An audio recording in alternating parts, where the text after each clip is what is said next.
medium silentiu tenere omnia, et nos in quo cursu medium iter averet, omnipotens sermotum domine de celis la regalibus celibus veni.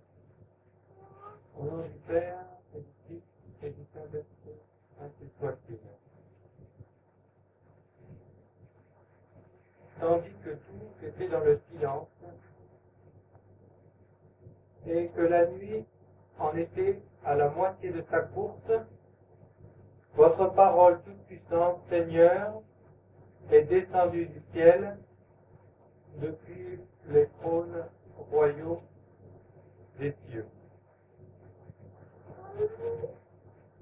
Voilà ces paroles de l'Écriture qui sont chantées aujourd'hui dans l'introïte. Des paroles qui sont pleines d'un sens caché, comme toutes les paroles de l'Écriture, et d'une très grande richesse. Nous en soulèverons une bonne partie, mais bien entendu, cette richesse de l'Écriture, eh bien, elle est tellement grande qu'on ne peut seulement qu'en découvrir une partie du voile. Et si on veut en découvrir toute la richesse, il faut prendre garde qu'elles sont tirées du chapitre 18 du livre de la sagesse. Et dans ce chapitre 18 du livre de la sagesse, il est rappelé les grandeurs que Dieu a faites en l'honneur d'Israël. Il est rappelé, mais surtout, le départ des Israélites d'Égypte. Et il nous est dit que si Dieu a permis que les Égyptiens noient les enfants d'Israël dans l'eau, eh bien celui qui devait sauver le peuple d'Israël a été sauvé des eaux, Moïse. Vous le savez, je vous l'ai dit bien des fois, l'Égypte représente le monde présent et le monde pervers. Israël, comme le nom hébreu l'indique, c'est celui qui contemple Dieu. Et donc c'est celui qui, contemplant Dieu, marche vers la terre promise. Pour marcher vers la terre promise, il lui faut quitter l'Égypte, il lui faut quitter l'esprit du monde, passer par la mer Rouge, c'est-à-dire par le Saint Baptême, entrer dans le désert et l'aridité du début de la vie spirituelle, ce qu'on appelle la voie purgative, qui est très pénible, avant de marcher vers le Sinaï, où il aura la voie illuminative, il sera illuminé par Dieu, et vers la voie unitive qui le fera unir à Dieu et entrer dans la terre promise en passant le Jourdain, c'est-à-dire en mourant. Eh bien, si Dieu a permis que les enfants d'Israël soient noyés, le chapitre 18 de la sagesse nous rappelle, il a permis également que lors de leur délivrance, les Égyptiens qui avaient noyé leurs enfants voient noyer le meilleur de leur armée et leur prince, Pharaon, dans la mer Rouge. Et voyez, de même que dans ces meurtres terribles, celui qui devait sauver le peuple a été sauvé, de même, dans le bain de sang que l'Église nous faisait commémorer il y a quelques jours à Bethléem, ces pauvres enfants innocents qui ont été arrachés du sein de leur mère pour être immolés, eh bien, celui qui, enfant comme eux, était visé par ce glaive, lui aussi, a échappé. Et il est bon de remarquer aussi que ceux-mêmes qui l'ont fait périr, à savoir le roi Hérode, qui n'était pas juif, mais dont l'armée et les courtisans étaient juifs, Donc, ceux qui ont fait périr les enfants par le glaive, eh bien eux-mêmes, dans leurs descendants, ont péri par le glaive au jour du juste jugement de Dieu, quand les Romains sont venus assiéger Jérusalem. Et l'on voit par ce passage combien tout est entre les mains de Dieu. Et plus loin, il nous est dit, au milieu de la nuit. Que se passait-il au milieu de cette nuit? Tout était en silence, dans le calme. Les Égyptiens, forts de leur richesse, forts de s'être nourris d'une façon plus que suffisante, croupissaient dans le sommeil. Tandis que Israël contemplait son Dieu en offrant le sacrifice de l'agneau pascal. Et tandis que la nuit en était au milieu de sa course, à l'heure de minuit, la parole toute puissante de Dieu qui décrétait le salut d'Israël a envoyé son ange. Et l'ange a frappé tous les premiers-nés, tandis qu'il a épargné tous les enfants d'Israël. Et cet acte qui devait procurer la délivrance d'Israël, Pharaon enfin allait leur permettre de s'éloigner même avec une bonne partie des richesses des Égyptiens, quand Dieu leur avait demandé comme il savait qu'ils étaient encore malheureusement attachés à l'or, de demander aux Égyptiens de leur prêter leur or. Et c'était aussi pour compenser tous les travaux qu'ils avaient faits sans être rémunérés à leur juste salaire par les Égyptiens. Et donc Dieu leur rendait ce qui leur était dû. Eh bien, les voilà qui sont partis vers le désert. Mais remarquez que, bien que ce fût là un juste salaire, ce juste salaire a tourné mal pour eux, puisque c'est avec cet or qu'ils ont fait plus loin le veau d'or, en se révoltant contre Dieu. Bienheureux ceux qui, sans chercher de juste salaire, car le juste salaire, pour nous, pécheurs, ça serait la condamnation plus qu'autre chose. Bienheureux ceux qui savent prendre la route du désert eux aussi, pour marcher non pas vers le désert lui-même, mais au-delà du désert, vers la terre promise, sans chercher à être chargés d'or, car ils ne seront point tentés de se faire, eux, un veau d'or. Eh bien, tandis que la nuit, qui dans l'Écriture est le symbole des ténèbres, de l'ignorance, de la barbarie, également de l'infidélité surtout, de l'idolâtrie et à combien plus raison de l'apostasie et de la grande apostasie. Eh bien, au milieu même de cette nuit,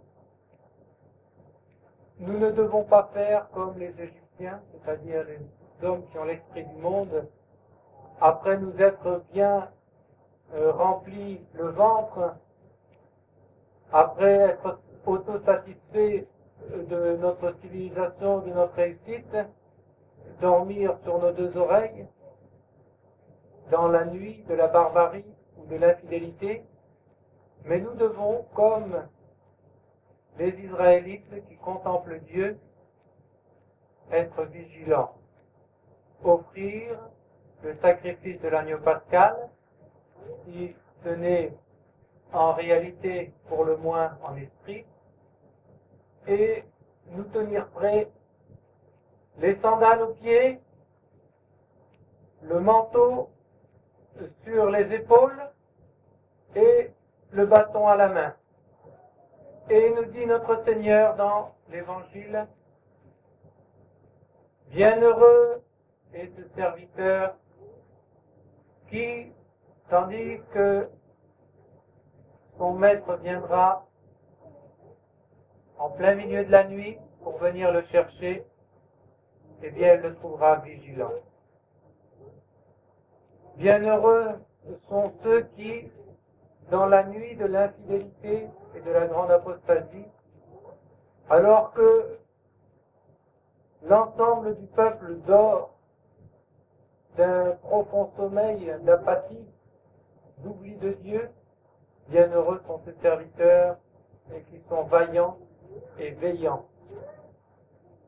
Veillez et priez, car le jour approche. Et voyez, voilà que la nuit s'étendait de plus en plus sur la terre. La nuit de la barbarie, la nuit de l'infidélité. Elle avait déjà fait la moitié de sa course. De même qu'au solstice d'hiver, la nuit a déjà pris la moitié des heures du jour. Elle est déjà à la moitié de la course pour étouffer complètement la lumière du jour. Et tandis que, dans cette nuit-là, elle avait également fait la moitié de sa course parce qu'il était minuit. Le Verbe de Dieu, selon le décret divin qui avait décidé le salut de son peuple, est apparu en naissant de la Vierge.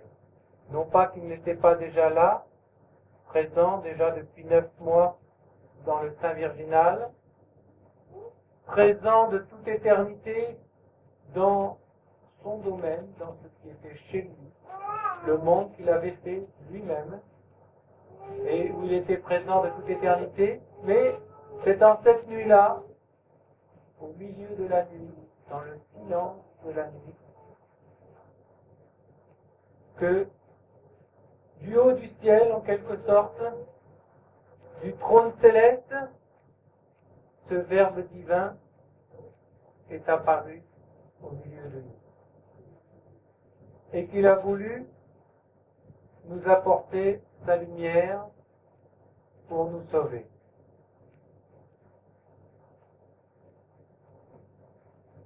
Eh bien,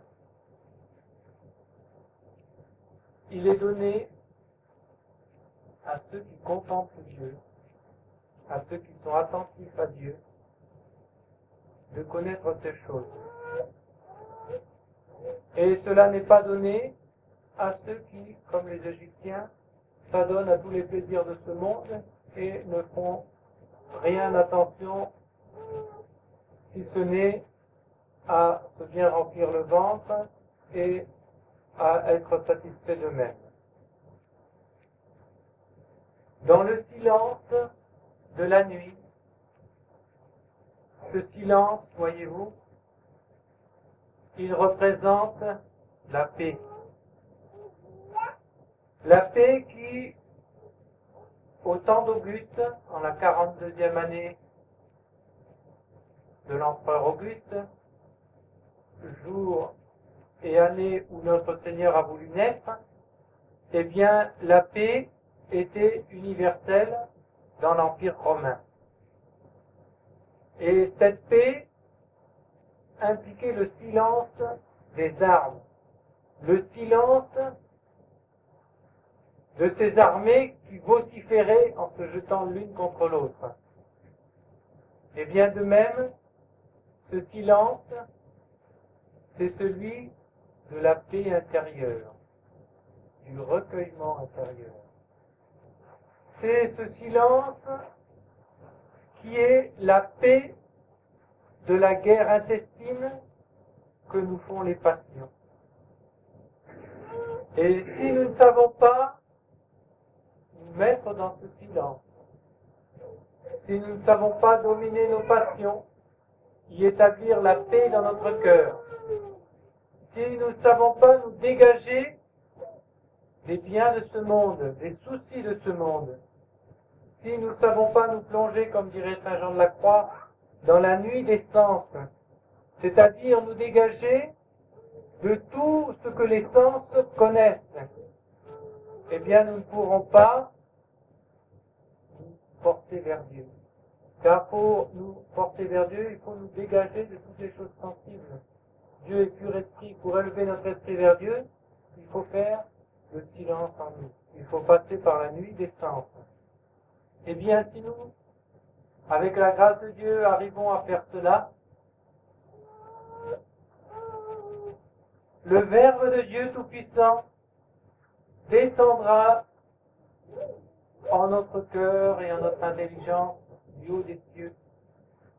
Et dans le silence de la méditation, dans la paix intérieure, nous goûterons la lumière que le Verbe de Dieu est venu nous apporter. Nous goûterons la chaleur de son amour, et alors nous aussi, comme les Israélites, nous aurons la force de nous lever, de faire l'effort, de quitter les oignons d'Égypte, tous ces petits plaisirs si délectables qui nous font oublier, malheureusement font oublier à bien des hommes, ces petits oignons d'Égypte, la servitude dans laquelle ils sont plongés, car ils sont spirituellement souvent assez malheureux. Ils ont des moments de plaisir, de jouissance, mais est-ce que ce plaisir et la jouissance peut s'appeler vraiment le bonheur? Alors que on a dans la conscience et dans le cœur que des choses qui s'élèvent contre nous pour nous reprocher notre attitude. Et qui, pour se purifier de cela, non seulement quitteront l'Égypte, passeront par la mer Rouge de la purification intérieure, mais entameront la marche dans le désert, car le début de la vie spirituelle, eh bien, c'est une voie aride. Quand il faut se priver de tous les plaisirs que donnent les plaisirs bas, mais néanmoins qui nous attirent, que donnent les vices, qu'il faut travailler à acquérir la vertu, eh bien, c'est difficile. C'est ce qu'on appelle la voie purgative. On a besoin de se purger.